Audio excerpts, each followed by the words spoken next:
Wow.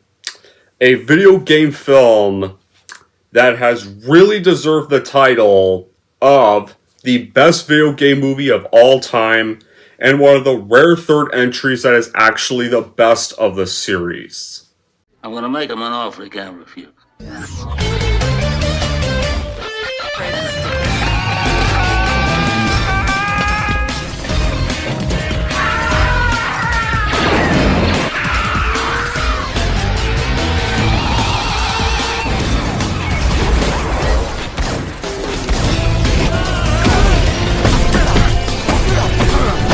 I'm not even supposed to be here today! Oh, fuck you!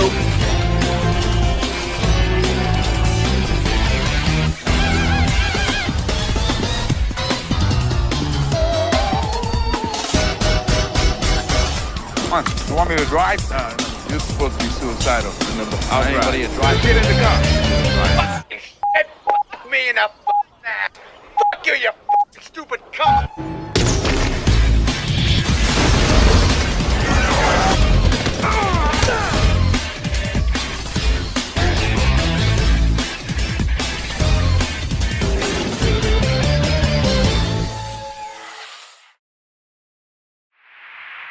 Hey everyone, it's Don G. Corleone here, and I'm here with a brand new epic movie review, and this epic movie review is going to be for, you guessed it, this weekend's Sonic the Hedgehog 3, the third entry in the Sonic the Hedgehog film series. So what's the plot of Sonic the Hedgehog 3? Well, Sonic, Tails, and Knuckles face this powerful, mysterious new adversary called Shadow the Hedgehog, who was teased into post-credits of Sonic the Hedgehog 2. The trio is soon forced to form this unlikely alliance with Dr. Robotnik in hopes of stopping Shadow and protecting the planet. However, the stakes become very raised when Robotnik is reunited with his thought-to-be long-lost grandfather, Gerald Robotnik, Shadow's creator, who seems to have his own sinister plans for Shadow. So, how the movie was made? Well, 2 months before Sonic the Hedgehog 2 had come out, plans for a third film were announced in February 2022 during Viacom CBS's investor event before the release of the second film. And so, when it came to filming the movie, filming for the animated characters began in July 2023 in Surrey, England. But fortunately, due to the actors' strike at the time, they only filmed scenes for the animated characters, and physical actors began in November of that year in London, and production concluded by March 2024. The film, this one, the first one drew mostly inspirations from the first game. The second movie drew inspirations from both Sonic the Hedgehog 2, Sonic the Hedgehog 3, Sonic and Knuckles. This one draws inspirations from some of the more mature video games, Sonic Adventure 2, 2001, and Shadow the Hedgehog, 2005. The Shadow game everybody hated when it first came out, but has not gotten better evaluation. And, of course, after the movie was officially shot and marketed, Sonic the Hedgehog 3 would premiere in London at the Square Theatre on December 10th, 2024, and has officially been released by Paramount Pictures in the United States on December 20th this weekend. Today, as the time this was recorded. The same day as Mufasa. This movie, on the other hand, Now, this did not get just positive reviews. This film also got the best reviews of the series. This got a higher score than Sonic 1 or Sonic 2. And the critical praise has gone to Carrie's performances of both Ivo and Gerald, and Keanu Reeves' portrayal of Shadow was singled out as the highlight of the movie. Yeah. Look, as much as I still hate paid critics' site, the fact that it's apparently got a higher score than the first two is, a bit of a shock. Because here's the thing. No video game movies ever get this high levels of positivity. Maybe a more mix of positive response, but never something like 87 or at all. So that's quite a surprise. Now, as for my reaction, y'all know it's very rare for a third entry to be the best of the film trilogy. And that is unless you have something like Spider-Man No Way Home, or Return of the King, or Revenge of the Sith, or Toy Story 3, or How to Train Your Dragon in the Hidden World. And it's even more rare for a third entry to even be made in a video game film series. Usually, they'll last about 2 movies after the second film because either the first one gets negative reception or there's too many damn films out around the time the sequel comes out. The sequel will kind of bomb and it'll have to be rebooted eventually. Now, the only time that's really well happened was, well, Resident Evil. Those films. Except those are actually bad. Those actually suck. This series, on the other hand, does not. This is now one of the few to actually get a third installment. And this was easily my most hyped movie of 2024. I was really, ever since I saw that post-credit scene of Shadow in Sonic the Hedgehog 2, I have been crazy hyped for this movie since Sonic the Hedgehog 2 released in cinemas 2 years ago. I was really also hoping it would not suck. And so, how was the movie? This film was fucking awesome. I kid you not. This was easily, to me, the best Sonic film yet, and it's easily the third best film of 2024 for me. Now, when it comes down, you all know this was my number one most hyped film of 2024. There have been quite a few this year I was hyped for when I saw the trailers, but I wasn't as hyped as this. Usually, there were some trailers that I just thought were eh. Then I saw those movies that those were being advertised, and I liked some of them, did not like some of them. Yeah, and as you guys all obviously know since the day this channel formed, and this background right here, I am a huge Sonic fan. And I've always been since either 2003 or 2004 when I first played the original games on Sega Genesis and daycare back in that year. Quite a few of the newer games around that time were also good, like the Sonic Adventure series, and you know what? I actually think the Solo Shadow game is actually pretty underrated. And as much as I was never a huge anime fan as a child, I actually enjoyed watching the Sonic X series on 4Kids. Yeah, maybe it was a bit of a corny concept for a Sonic show, but that show had a few episodes that actually did well in capturing some of the stories of the games on TV. There was even some pretty great episodes with Shadow in them. And that was honestly back then the closest I was really going to get to a TV or film-related thing portraying these characters. Anyway, this whole characters in this game franchise were honestly a big part of my childhood. How TMNT was for Rambo After Life is honestly how Sonic was for me back then. And then eventually, as I grew up, I heard a film was being developed, and I was excited for it back then.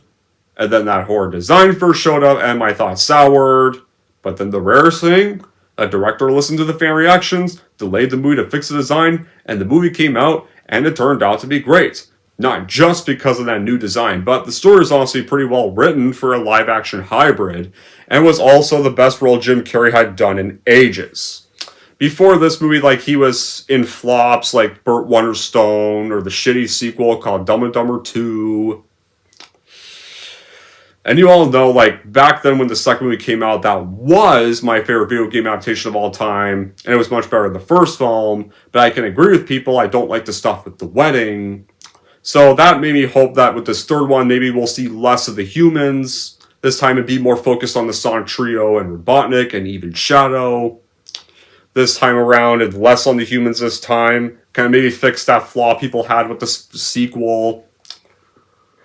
And another crazy thing, two things had been foreshadowed in the first film's credits and a scene from the first film.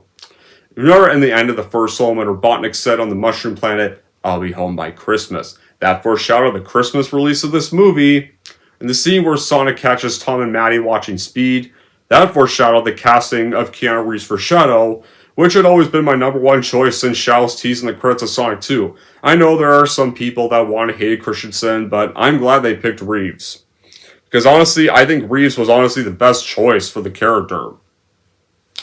Now, how do we start our movie off? Well, we kind of start off with the post-credit scenes of Sonic 2 left off, where Product Shadow awoken, except it's shot a little differently. We open up on Prison Island, and these two gun soldiers are observing Shadow the Hedgehog in stasis, and eventually Shadow the Hedgehog is having memories of Maria, and then he eventually wakes up, and he like immediately wipes out all the agents guarding the facility, and then he escapes on those little epic badass like roller skate like shoes on the water, and goes to the mainland to begin his revenge. And like Keanu Reeves as the voice of Shadow was an amazing choice for this character. He really emulated Shadow's complex character and tragic past. You really feel the raw emotion from his performance, and Shadow Past is portrayed hauntingly beautiful, and especially the immaculate CGI model. Like, I really loved how this character looked. Right here.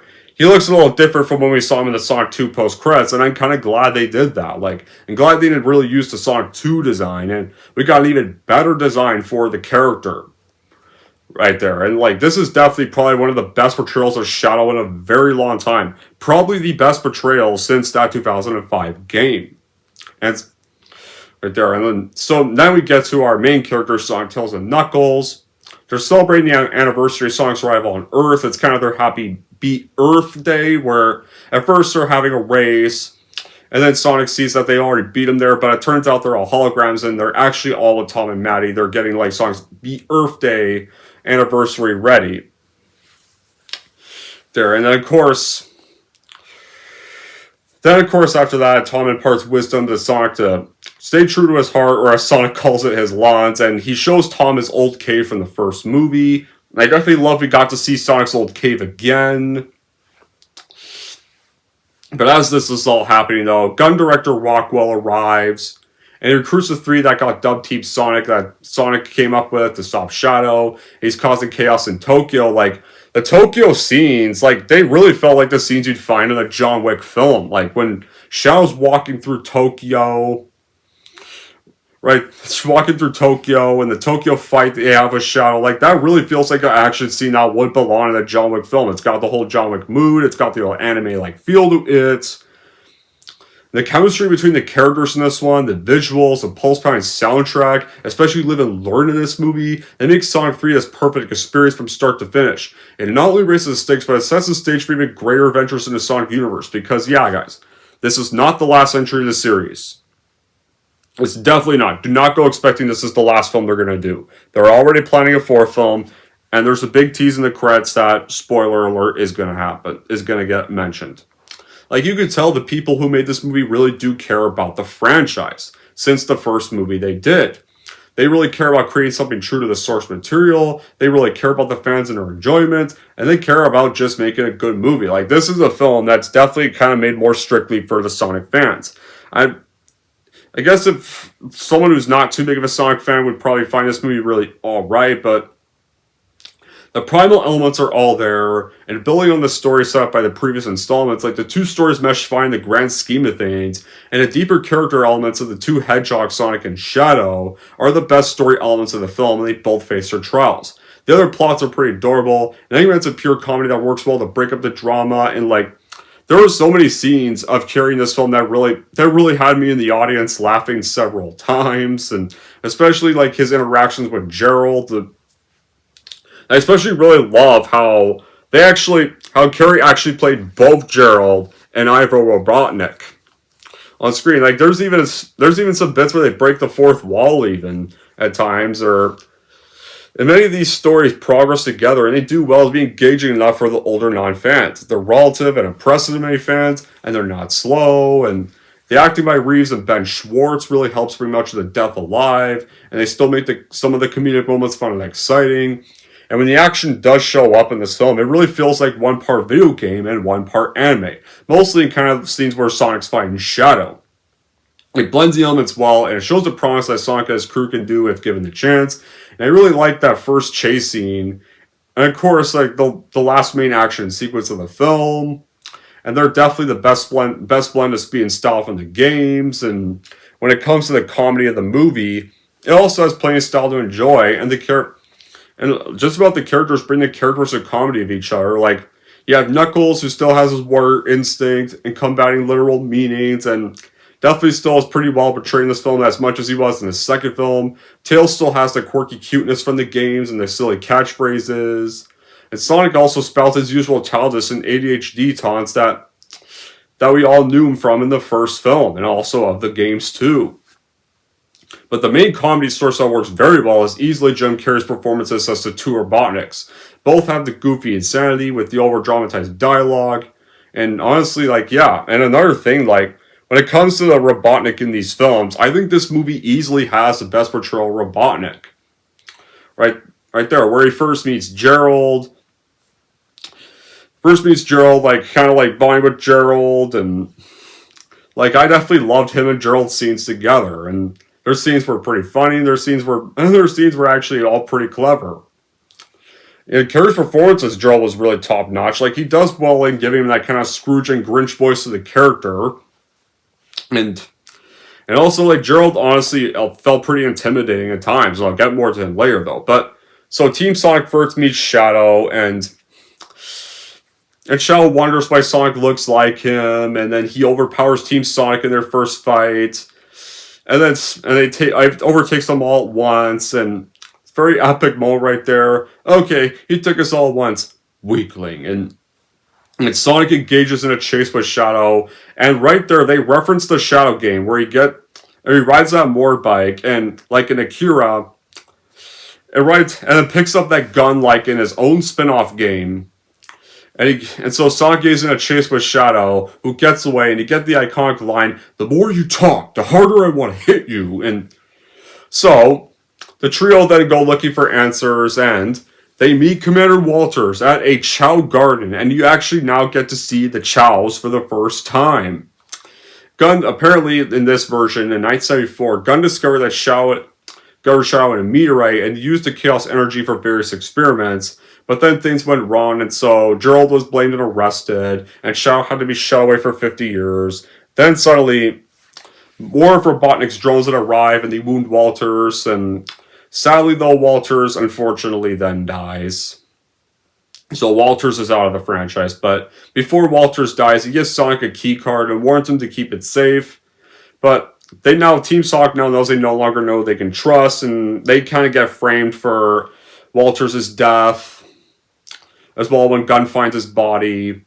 But the trio then vow to find Shadow without Gunn's help, and so it turns out the person on the bike who disabled the little the drones, was Robotnik's assistant, Agent Stone. He tells the three that Robotnik is still alive, and Robotnik did not even send the drones.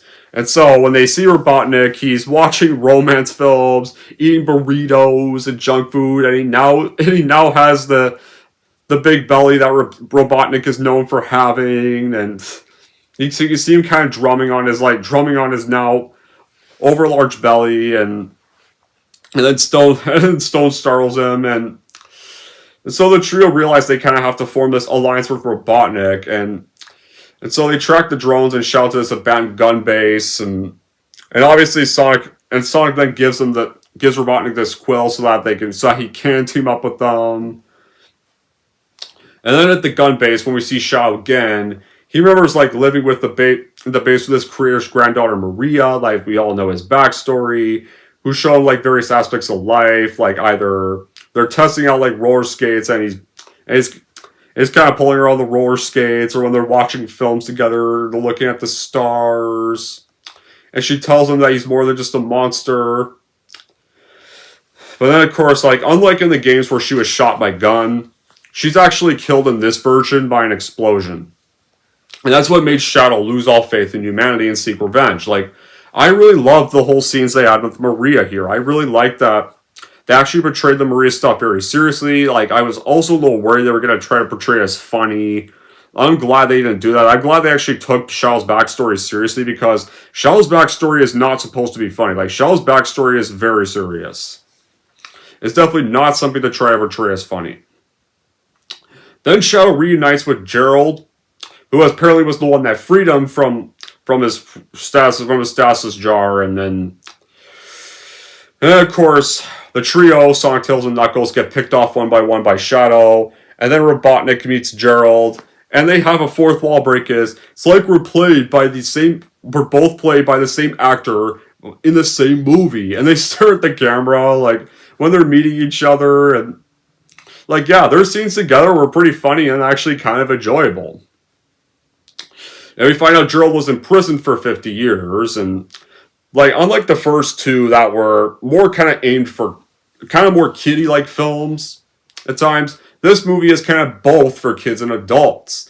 Especially with the tone of the movie. Like, it's an adaptation of Sonic Adventure 2, one of the more mature games in the series, and they handled it very well. They knew exactly what to do with it. You even have lines from that game, like, no movies or food, I'm out of here. Like, from that game, or when Shadow and Sonic clash together in that pose during the Sonic Adventure 2 battle intro. You have Live and Let Learn playing the fucking background of the finale.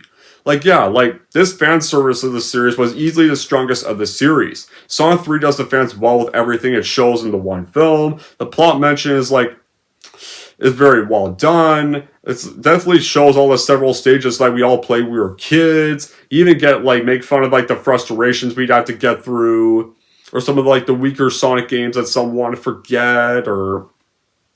I would know because whenever I did play Sonic as a kid, I would get stuck on a lot of shitty levels. There are a lot of shitty levels that really frustrated me.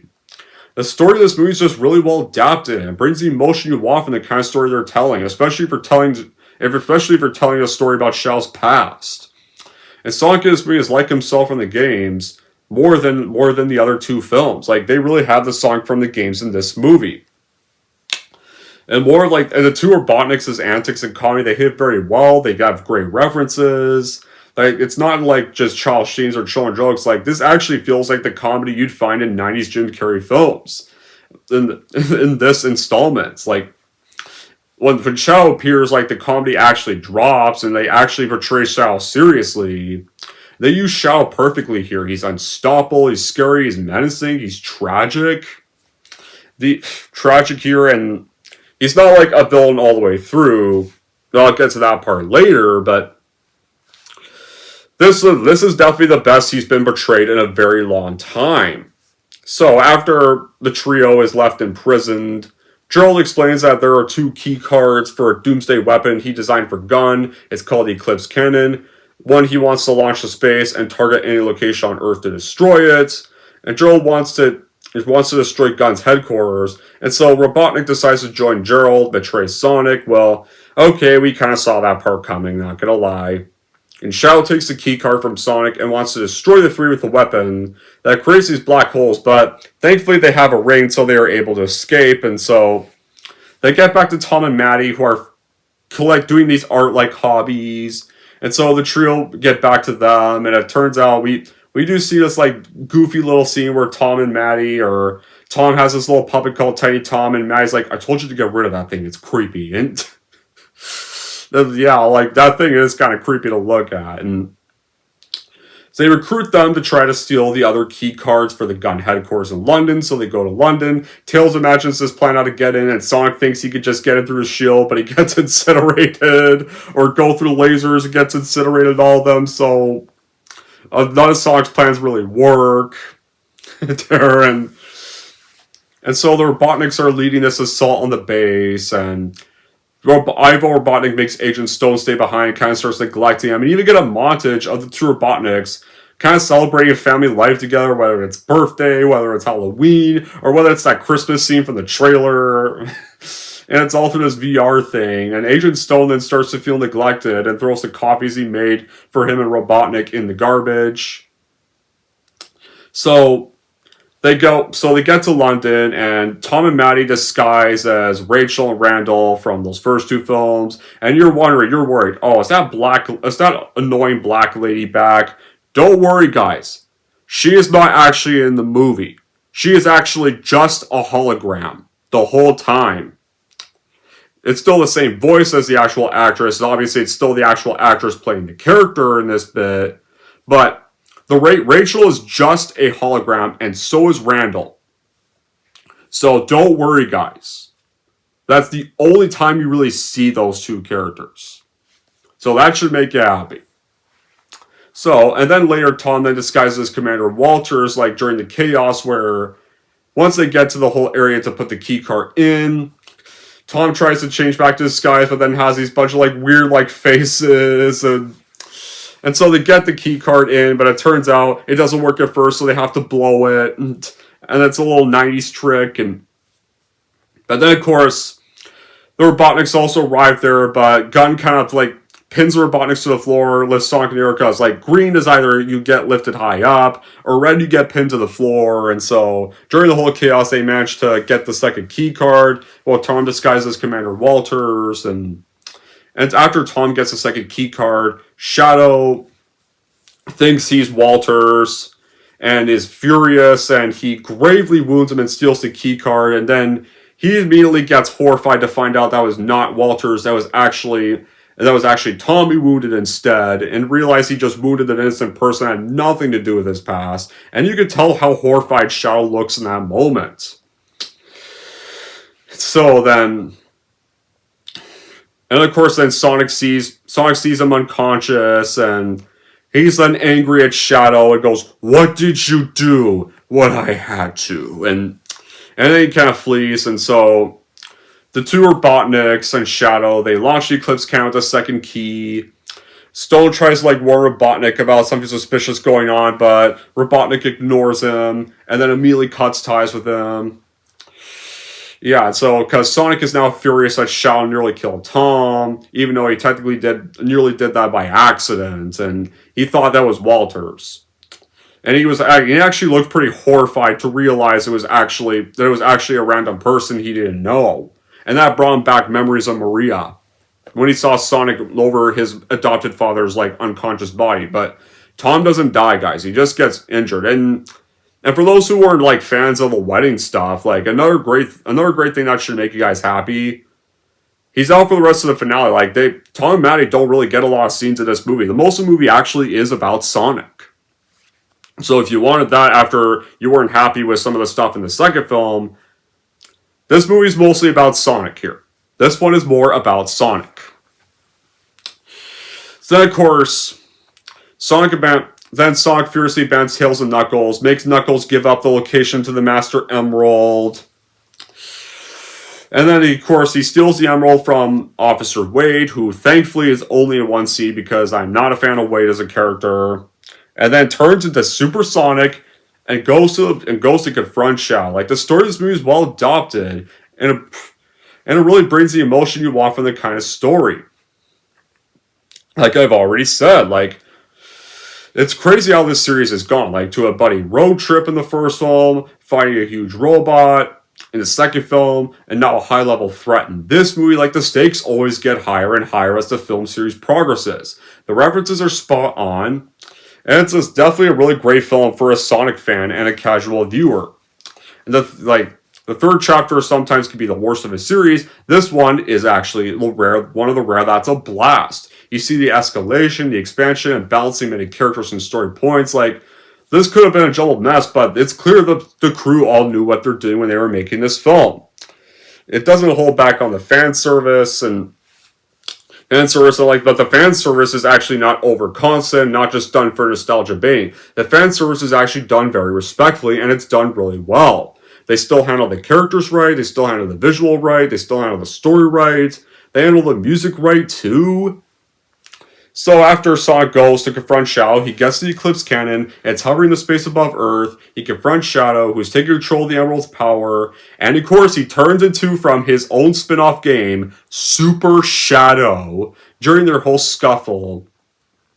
And so the Hedgehogs clash across the planets, and Sonic is able to overpower and nearly kill Shadow, who Shadow begs Sonic to do it, but Sonic realizes what he's doing. He's going too far, he's giving into revenge. He realizes, he stops himself, and Sonic then pretty much tells Shadow why he didn't, when he asks why he didn't kill him, it's because revenge has no winners. And so Sonic speaks to Shadow of his loss of Longclaw years before from the beginning of the first film. It tells him that their love for the people they've lost is more important than revenge. And so that's a great message of the film. Revenge does not come out satisfying, revenge does not solve the thing.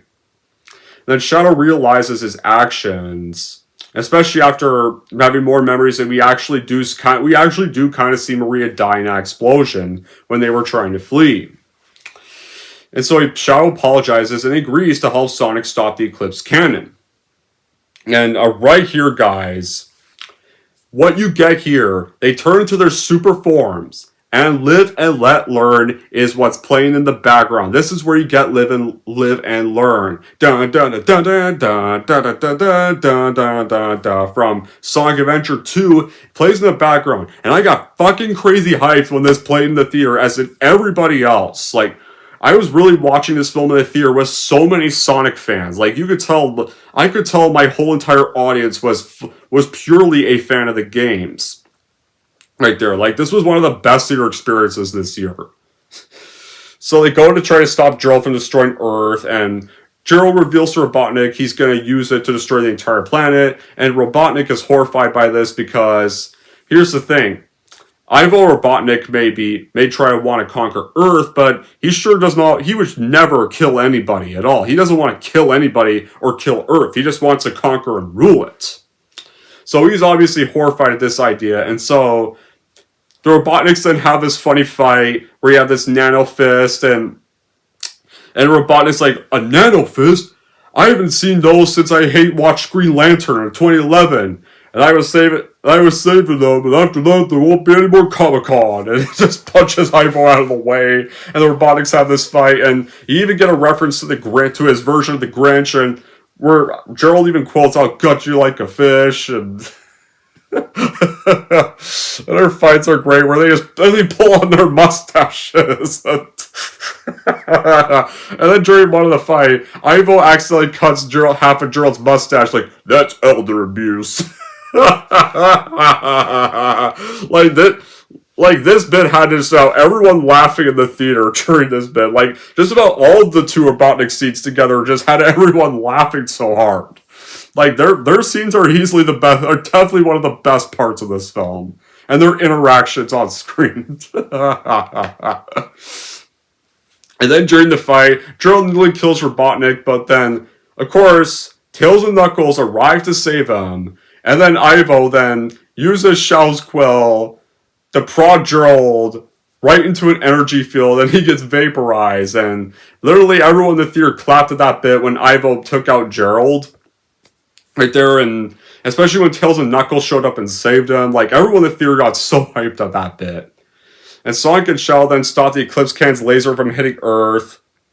While Robotnik, Tails, and Knuckles, they redirect it away from the planet, and it actually blows off part of the moon in the process. And like that bit you get in the trailer, like, it really gives the audience what they've wanted and what the story needs to continue without being too goofy, and Sonic 3 does it right from start to finish. The film wastes no screen time, there's either action or important dialogue throughout the film, and the callbacks are great, and it still has a perfect sense of family from the other two films. Like, this is what everyone was looking for in a Sonic movie, and they finally got it all, they finally really got it right. They took the feedback of the second film seriously, and the human stuff seriously, to take the best parts of the first and second one into the third installment, make that the plot, actually make the characters we want to be seen the main focus.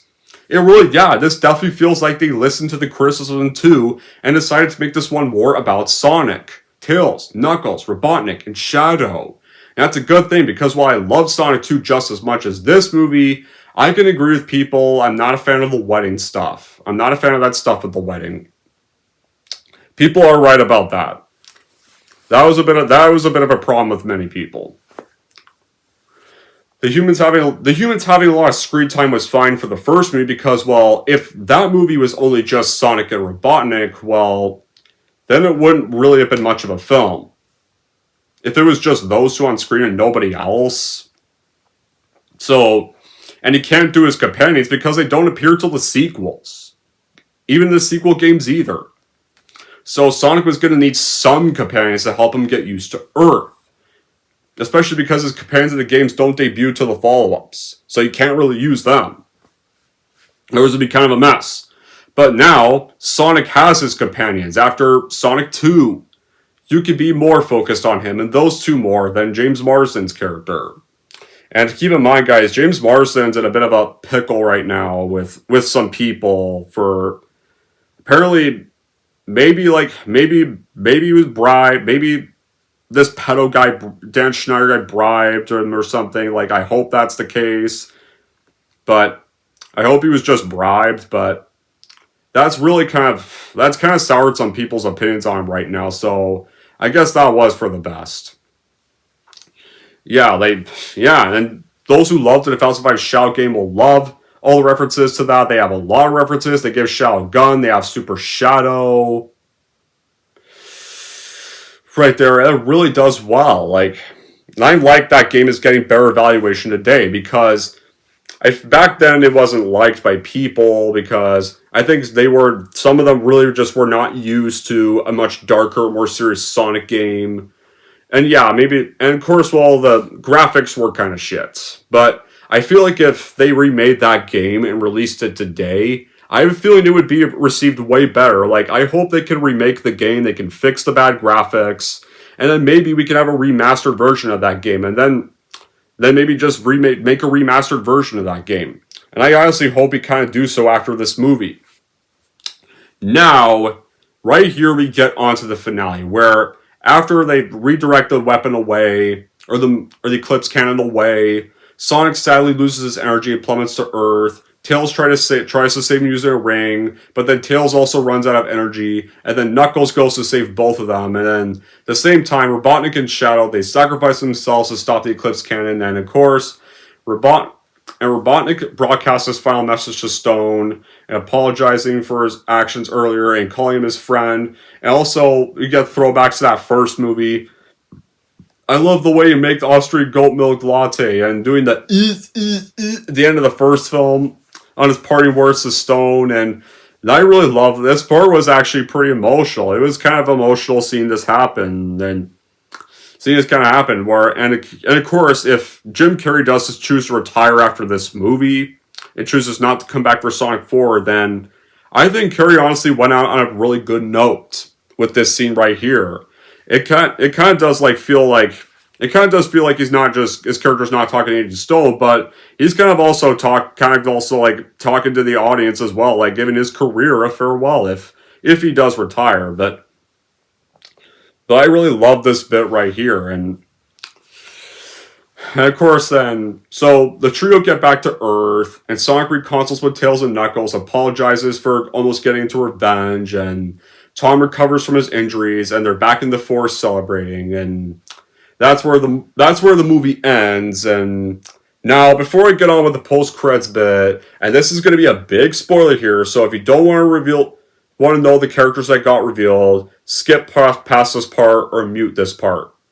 Okay, because I'm going to get into some really heavier spoilers. So, who gets teased? You want to know who gets teased. So, in the mid-credits, after their little race, Sonic gets confronted by, guess what? This army of Metal Sonics.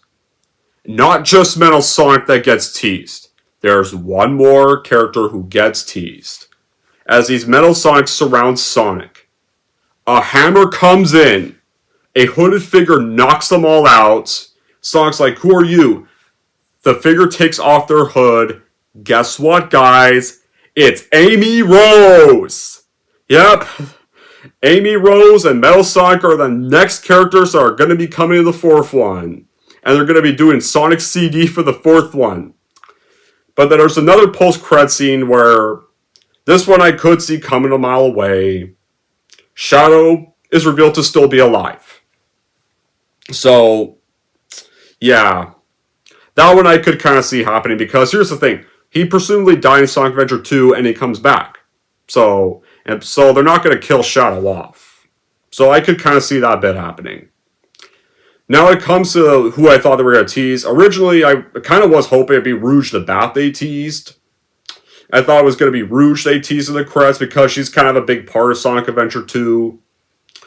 But it was surprising to see them tease Metal Sonic and Amy as well.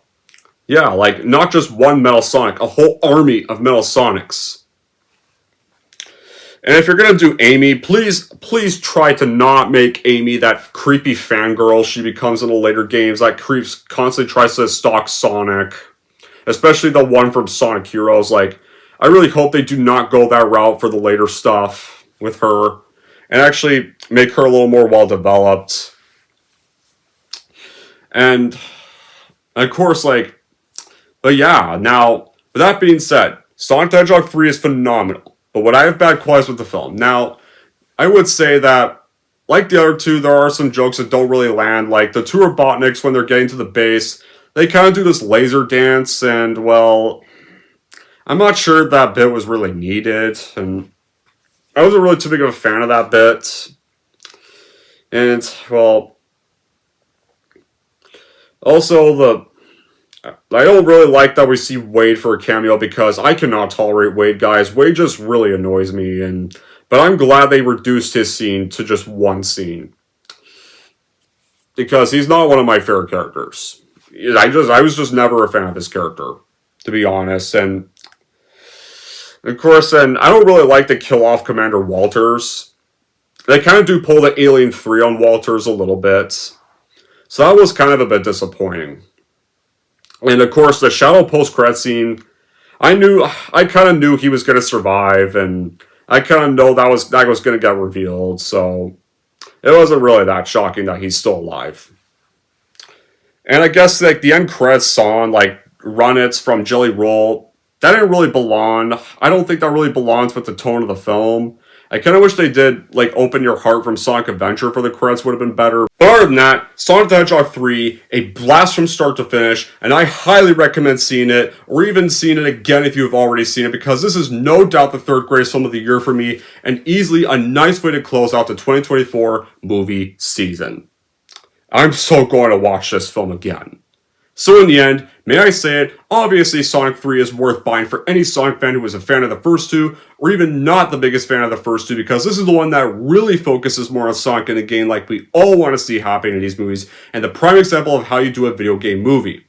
Anyways, guys, that's it for my view of Sonic the Hedgehog 3. If we're going to rate Sonic the Hedgehog 3, here's how I'm going to rate this movie. So overall, if you love Sonic 1 and 2, especially if you love the Sonic games, including the two this film is based off of, I would so go watch and buy Sonic 3 for your collection, no doubt, because this is definitely how you do a video game film adaptation. And if you're wondering how I rank Sonic the Hedgehog 3, I'm going to obviously give Sonic the Hedgehog 3 a damn 10 out of 10.